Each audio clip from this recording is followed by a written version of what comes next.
O Senhor esteja convosco. Ele está no meio de nós. Proclamação do Evangelho de Jesus Cristo segundo Marcos. Naquele tempo, um leproso chegou perto de Jesus e de joelhos pediu: Se queres, tens o poder de curar-me. Jesus, cheio de compaixão, estendeu a mão, tocou nele e disse: Eu quero, fica curado. No mesmo instante, a lepra desapareceu e ele ficou curado. Então Jesus o mandou logo embora, falando com firmeza: Não contes nada disso a ninguém. Vai, mostra-te ao sacerdote e oferece pela tua purificação o que Moisés ordenou como prova para eles. Ele foi e começou a contar e a divulgar muito o fato. Por isso, Jesus não podia mais entrar publicamente numa cidade. Ficava fora, em lugares desertos, e de toda parte vinham procurá-lo. Palavra da salvação. Glória a vós, Senhor. Per evangelica dicta deleantur nostra delicta. Filhos, partindo do livro do Levítico, nossa primeira leitura de hoje, nós podemos entender um pouco porque alguém acometido de lepra, era assim que se chamava naquela ocasião, hoje chamamos de hanseníase, e hoje já tem tratamento e cura. Mas naquela ocasião não havia, o único tratamento, não havia tratamento de certa forma. E é bom entender também que os hebreus entendiam a alma unida ao corpo de uma forma muito diferente como nós entendemos hoje. Qualquer doença do corpo era vista pelo povo como também sinal de uma doença da alma. É mais ou menos aquela mentalidade que aqui e acolá algumas pessoas ainda têm. Fulano está com uma dor de cabeça. Tem alguma coisa na sua alma, um espírito se encostou. Fulano está com uma doença tal. Botaram coisa, fizeram não sei o que, jogaram não sei o que. Já viram isso em algum lugar ou é só lá no Caribe que tem? Não. Pois, ainda tem gente que acredita que alguém está doente porque está sendo castigado por Deus. Alguém está passando a dificuldade porque é o demônio que está atrapalhando. Essas mentalidades ultrapassadas continuam ainda na cabeça de muitas pessoas. Tem gente que me procura querendo que eu faça um diagnóstico de uma doença espiritual. Padre, eu estou passando por tal coisa, isso é uma doença espiritual? Aí disse, isso aí que você está falando? Não, mas o motivo pelo que você está falando pode ser.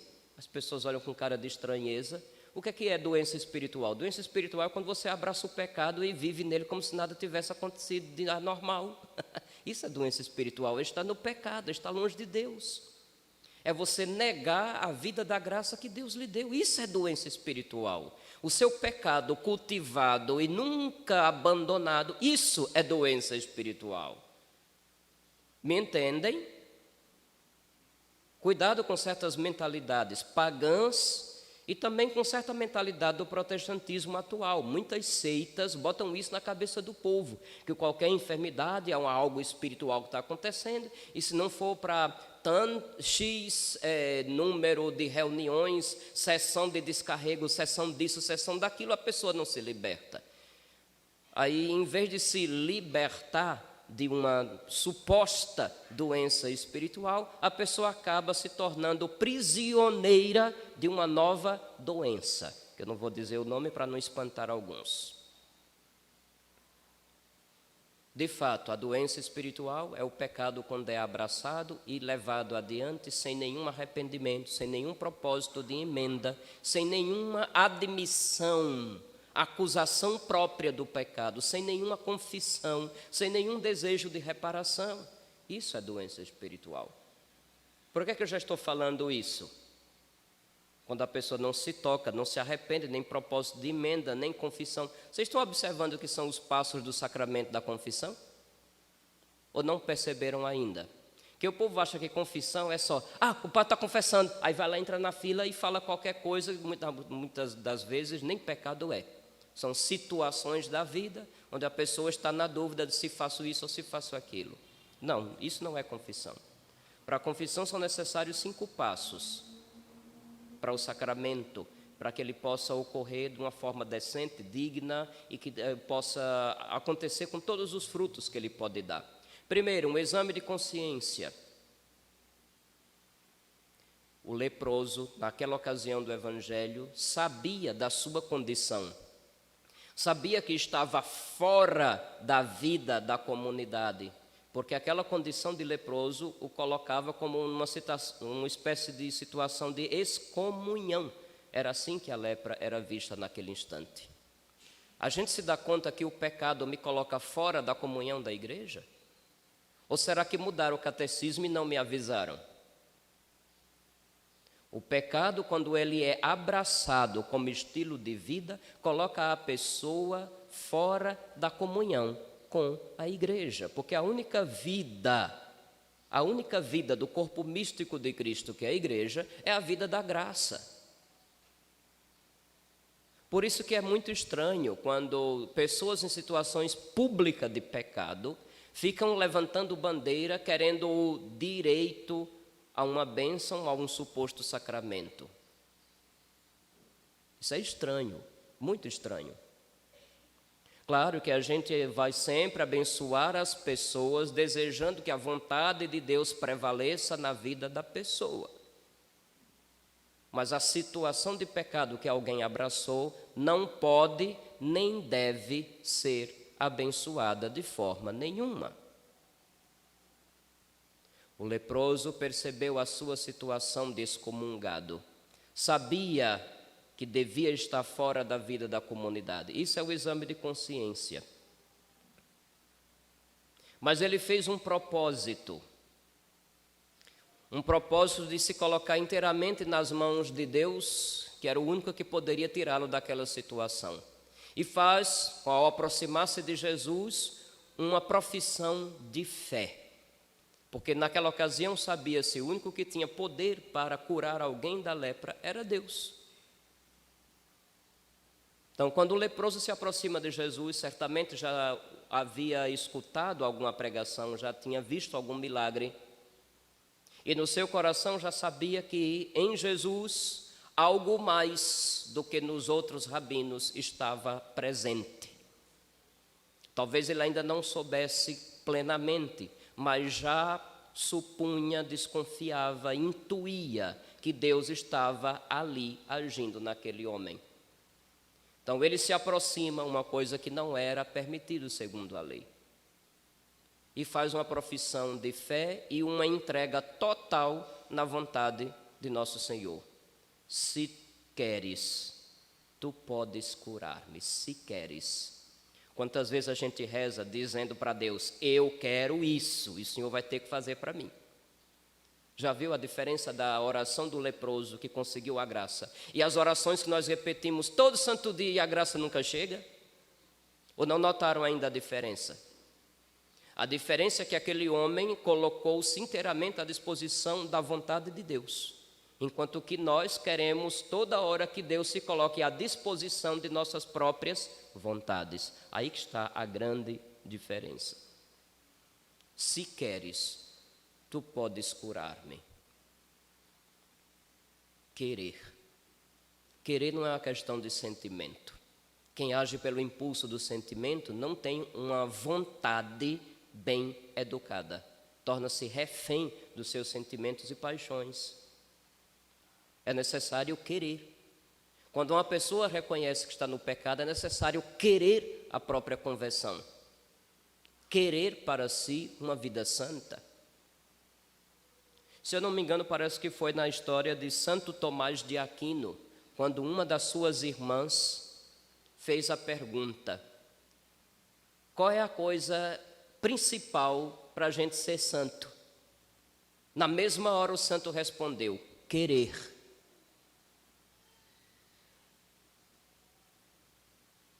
Vocês entendem isso? Porque o querer, na resposta do santo, não é tanto um impulso da vontade, é uma decisão tomada e que sabe que vai enfrentar muita coisa em contrário. Uma pessoa que se dá conta de um vício, ela precisa querer de fato, e a partir da decisão do querer, vai se empenhar e enfrentar todas as dificuldades para se libertar do vício. Do contrário, não sai do vício. Precisa admitir e precisa querer sair daquela situação.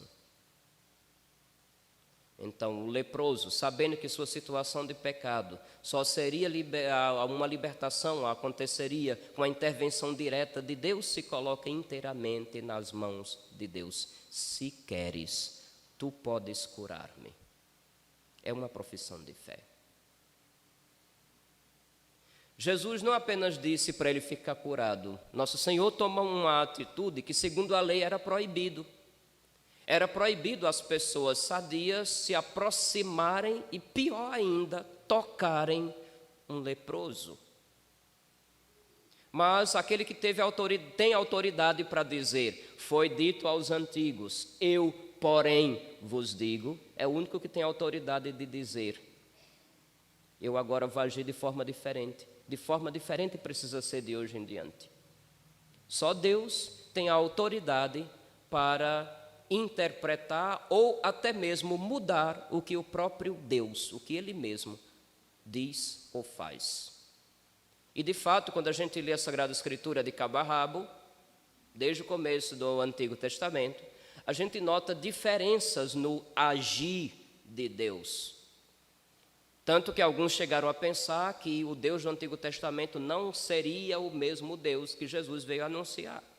Mas depois, quando a gente entende que as atitudes de Deus, Ele sempre respeitou a liberdade de cada época, de cada nação, Ele sabe que determinadas coisas ditas logo neste momento não surtirão o mesmo efeito se forem ditas um pouco mais adiante, onde aquele povo já estará educado para entender e pôr em prática o que Ele diz. Por exemplo, nosso Senhor revelou que Deus é Pai, Filho e Espírito Santo. No Antigo Testamento, essa revelação ainda era impossível, porque o povo do Antigo Testamento tinha uma tentação muito grande de cair na idolatria, de acreditar na existência de vários deuses. Não é à toa que tantas vezes no Antigo Testamento acontece a traição, seja do povo como um todo, seja dos seus governantes, se entregando à idolatria. Até o sábio Salomão, por conta das suas paixões com a reca de mulher que ele tinha, acabou caindo também nesse pecado. Foi necessário um bom tempo até que Israel tivesse superado a tentação da idolatria, para que Deus viesse em pessoa e dizer, eu sou uma comunidade de pessoas, o Pai, o Filho e o Espírito Santo. Só para vocês terem ideia da pedagogia divina que vai preparando as gerações para que quando chega o momento oportuno, ou aquilo que São Paulo apóstolo chama de a plenitude dos tempos, ele vir em pessoa nos falar olho no olho. O povo de antes não estava ainda preparado. Então, naquela ocasião, se aproximar e tocar um leproso significava a pessoa também se tornar impura. Quando aquele homem se coloca inteiramente à disposição da vontade de Nosso Senhor, o que é que ele faz? Ele se aproxima, diz assim, Jesus, cheio de compaixão, estendeu a mão, tocou nele e disse para ele ficar curado. Compaixão, vocês sabem o que isso significa? Não é simplesmente ter peninha da pessoa. Compaixão é uma escolha que a gente faz de tomar o sofrimento do outro para mim também. É eu estar com o outro no seu sofrimento. É eu abraçar o outro naquela situação de extrema dor, de sofrimento, de limitação que ele anda passando. É eu acolher o outro na situação em que o outro ainda está, mas não para ficar perpetuamente naquela mesma situação. Porque se a compaixão não me conduz a aliviar o sofrimento do outro, não é verdadeira compaixão. Se a compaixão não me conduz a ser a cura para a doença do outro, não é compaixão. Se a compaixão não me leva a buscar uma solução para aquele estado degradante onde o outro se encontra, não é compaixão. Reduz-se a mera pena. Eu tenho pena de fulano. Que pena. Aí depois vai-se embora. A verdadeira compaixão arregaça as mangas e age. Faz alguma coisa. Jesus, cheio de compaixão. Se a gente aprendeu da carta de São Paulo aos Coríntios que a gente deve ter os mesmos sentimentos de Cristo e deve imitar Jesus, imagina só quanta compaixão ainda tem faltado no meio do povo católico. Quanta compaixão. São 6 anos que eu insisto para algumas necessidades dos mais pobres em nosso meio. E quase ninguém se compadece. Mas toda hora tem alguém dizendo: Jesus me disse, o Espírito Santo me mostrou. Que Jesus é esse que não enxerga a dor dos pobres. Duvido muito que seja Jesus falando na cabeça de alguns doidos e doidas. Cheio de compaixão, estendeu a mão, tocou nele, ou seja, a tua impureza agora também é minha. Não tem como a gente ler esse trecho do Evangelho e não recordar de um dos cantos do servo do profeta Isaías que a gente lê na Semana Santa. Se eu não me engano, é o capítulo 53 do profeta Isaías. Ele tomou sobre si as nossas dores, era um chagado, foi colocado para fora, foi rejeitado, tomou sobre si as nossas chagas, pelas suas feridas nós fomos curados. Se eu não me engano, é justamente essa passagem de Isaías que o Mel Gibson, quando fez o filme A Paixão de Cristo, colocou logo no início. Assim que abre o filme é essa frase, essa profecia de Isaías, no capítulo 53. Ele tomou para si as nossas enfermidades. Foi tratado como um leproso, rejeitado. Jesus foi crucificado entre 2 malfeitores, estão esquecidos? E essa crucificação acontecia fora dos muros da cidade. Hoje a Basílica do Santo Sepulcro está dentro da cidade antiga. Por quê? Porque os cristãos foram para lá e fizeram toda uma povoação em torno do lugar onde Jesus foi crucificado, onde ele ressuscitou. Quem hoje vai à Terra Santa vai perceber que o lugar da crucificação está dentro. Mas naquele momento, conforme os evangelhos, ficava fora da cidade. Então é uma linguagem simbólica que diz muito. Já ali, na ocasião da cura do leproso, quando ele, cheio de compaixão, se aproxima, estende a mão e toca, ele começa a realizar a profecia de Isaías no capítulo 53. Eu quero, é vontade de Deus nos salvar, fica curado. É vontade de Deus nos libertar do mal. É vontade de Deus ver-nos santos, nos fazer santos, livre do pecado, sem que o pecado faça parte do nosso dia a dia. É vontade de Deus. Por isso que quando pedimos algo que é vontade dele, se realiza e não demora em acontecer o que a gente pede. O perdão pedido na confissão e a absolvição dada, uma vez que o penitente tem aquelas condições de arrependimento e propósito de não fazer mais aquilo, de fazer o bem, de fazer uma vontade de Deus, a absolvição que é dada é a garantia concreta de que de fato nós fomos perdoados. Não é como em outros lugares onde a pessoa vai, escuta uma música emocionante, meu Deus me perdoe, se as lágrimas de crocodilo descem e diz, agora eu me sinto perdoado. O perdão depende do seu sentimento? Não foi assim que eu aprendi do Evangelho. O perdão para os nossos pecados na igreja acontece conforme uma palavra expressa pelo próprio Senhor. quando disse, dando o Espírito Santo aos apóstolos: os pecados a quem vocês perdoarem serão perdoados. Então, existe uma forma querida por Deus que na igreja garante que nós somos perdoados, que nós somos libertados do mal. Ele, cheio de compaixão, estendeu a mão, tocou nele e disse: eu quero. Fica curado. No mesmo instante, a lepra desapareceu e ele ficou curado. Uma vez que a pessoa é libertada daquilo que oprimia, claro que não vai ficar calado. Tem uma ordem de Jesus que é um pouco curiosa, quando ele proíbe de falar sobre o assunto. Já viram?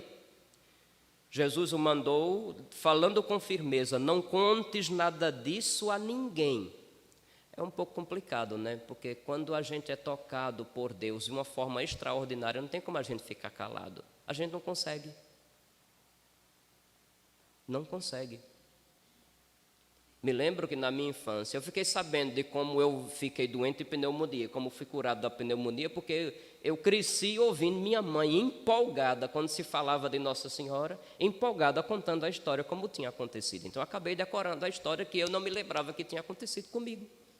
Você não se lembra do que aconteceu com você quando era bebê? As pessoas já crescidas que estavam ali na ocasião é que podem lembrar alguma coisa. Às vezes dizem coisas tão assim desnecessárias, né? Por exemplo, vai espalhar para todo mundo que você tem do lado direito da bunda uma marquinha que parece um coração. Ai, foi feito com amor. Ai, que coisa ridícula. Essas coisas não precisam ser recordadas da nossa infância. Mas pessoas que acompanharam desde que o tempo que nós nascemos, quando ainda éramos bebês, podem contar algo mais, digamos assim, edificante, interessante, que faça a pessoa pensar sobre o porquê existe, porquê está no mundo, porquê nasceu. Acredito que fica mais interessante. É impossível a gente ser tocado por Deus ou enxergar a ação de Deus e ficar calado. Claro que uma vez que a gente se confessa, a gente não precisa ficar mais dizendo para ninguém o pecado que a gente cometeu. A gente já disse à única pessoa que precisava ouvir, e essa única pessoa nos julgou com misericórdia e nos perdoou e nos purificou do pecado. Então, por que precisa insistir naquilo que já foi confessado? Ah, padre, isso ainda está me incomodando. Incomodando por quê? Você não crê no perdão que foi dado? Você não crê na palavra do Senhor, que disse que queria mesmo que a gente se libertasse daquele mal? Você não crê?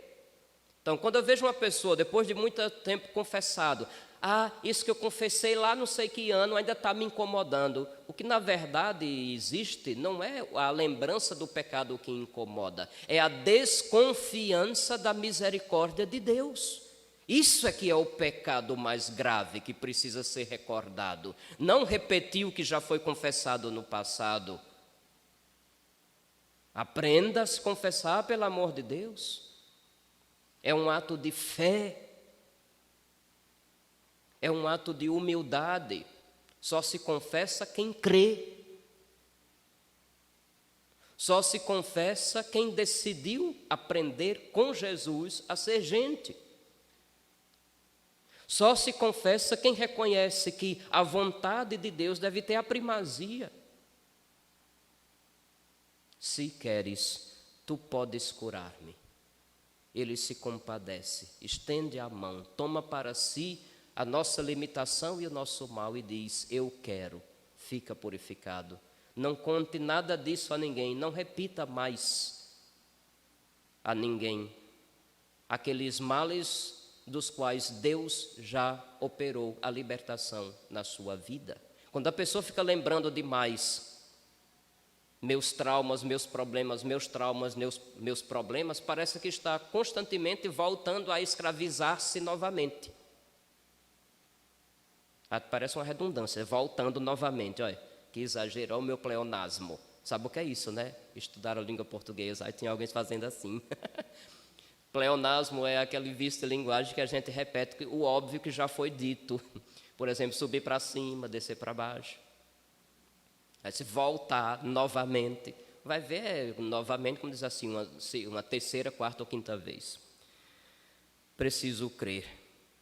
Não preciso mais voltar a repetir, porque ainda carrego a lembrança. Meu filho, minha filha, tudo que você viveu, de bom ou de ruim, você vai lembrar a vida toda, querendo ou não.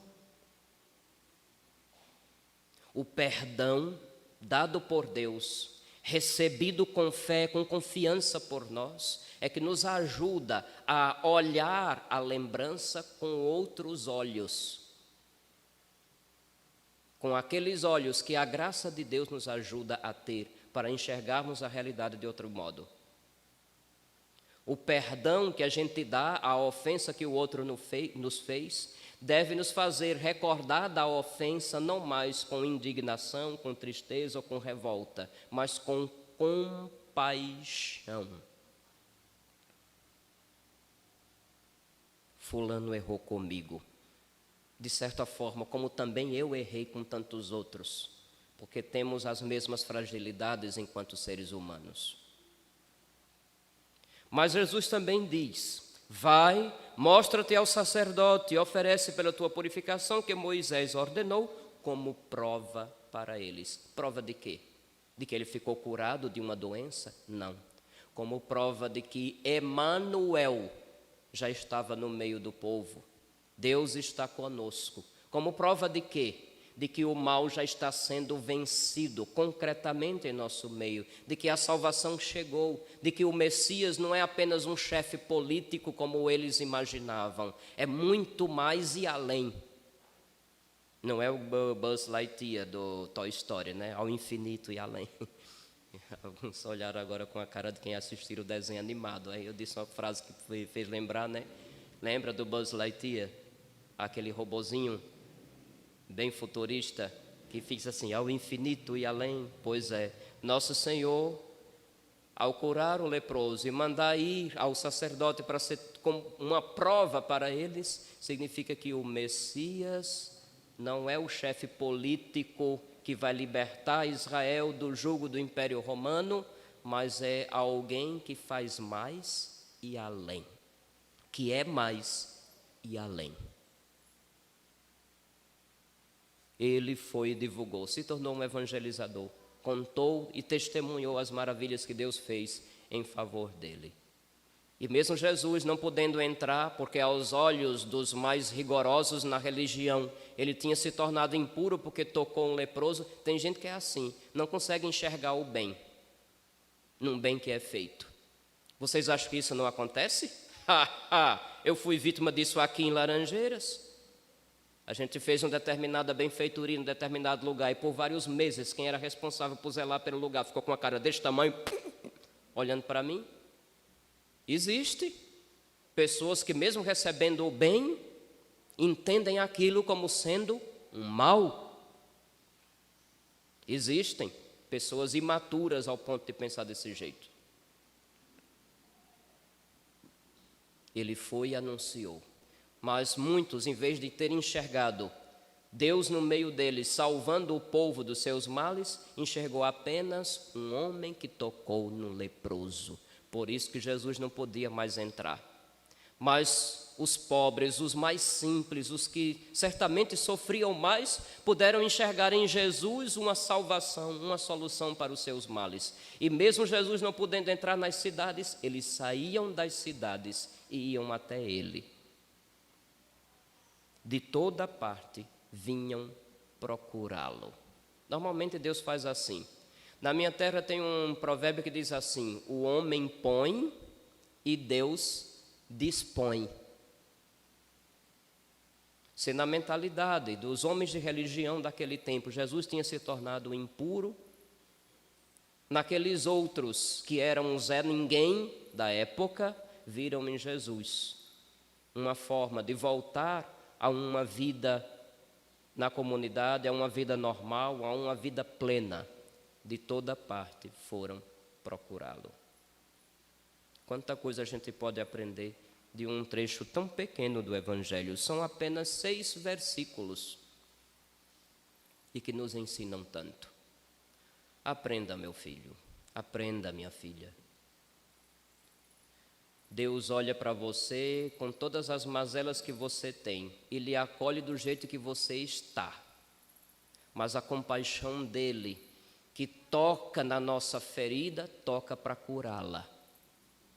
Cuidado com aquela história de ficar simplesmente dizendo: Deus me aceita como eu sou, ponto. Isso não é bem verdade.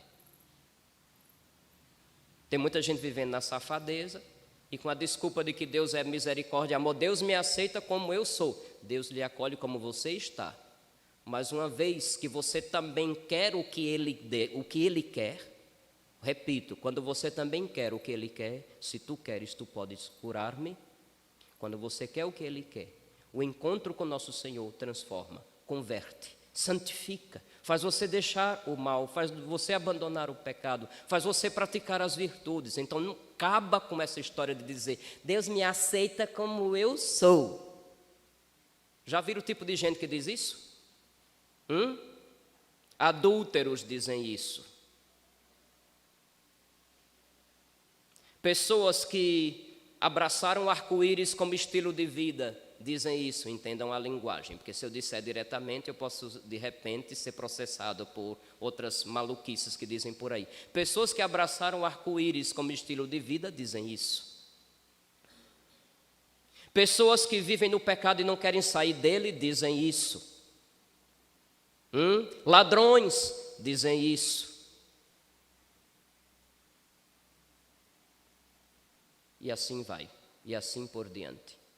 Não seja você a dizer da mesma forma daqueles que não querem se arrepender nem mudar de vida. Em vez de dizer: Deus me aceita como eu sou, é melhor dizer: Deus lhe acolhe do jeito que você está, mas o toque dele em nós nos transforma, nos converte, nos santifica. Se quisermos de antemão aquilo que ele também quiser. Que a nossa oração seja um confiar-nos e entregar-nos completamente à vontade de Deus, tal como aquele homem se colocou. Se tu queres, tu podes me curar. Se tu queres, tu podes me perdoar. Se tu queres, tu podes me santificar. Se tu queres, tu podes me tornar melhor. Quando é que a gente vai ter coragem de dizer isso? Se tu queres, eu também vou querer. Você quer o que Deus já quer? Ou quer impor a Deus o que você quer? Reflita, porque esta é uma das grandes provocações que esta palavra de Deus, no dia de hoje, nos faz. Você quer o que Deus quer para você? Ou você quer que Deus queira o que você quer? Eita, agora fundei a cuca de muita gente. Reflita, porque se não estivermos disponíveis a fazer a vontade de Deus, é perca de tempo qualquer rito religioso que a gente venha realizar. Que nosso Senhor se compadeça de nós, como se compadeceu do leproso. Venha entre nós, nos toque, nos cure, nos converta, nos santifique. Louvado seja nosso Senhor Jesus Cristo.